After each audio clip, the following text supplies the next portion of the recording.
aux sensuels et à ceux qui aiment leur aise et le plaisir. Le spiritisme se révèle sous un déguisement moins subtil.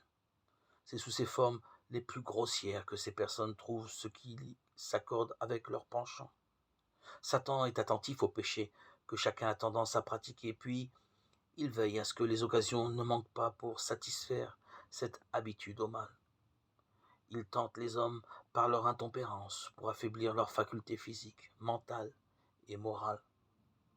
Il a détruit et détruit encore des milliers de personnes en les amenant à assouvir leurs passions, avilissant ainsi toute la nature de l'homme.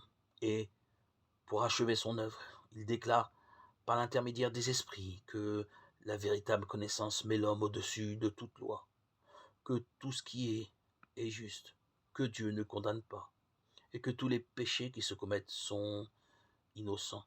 Lorsque les gens sont ainsi amenés à croire que le désir est la loi suprême, que liberté est synonyme de libertinage et que l'homme n'est redevable qu'à lui-même, qui pourrait s'étonner que la corruption et la dépravation abondent de tous côtés?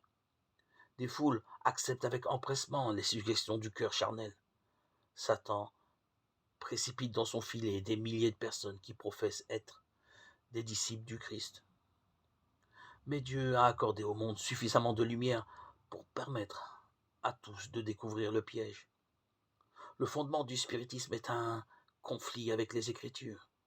La Bible affirme que les morts ne savent rien, que leurs intentions disparaissent, qu'ils n'auront plus jamais de part aux joies et aux peines de leur être cher resté sur la terre.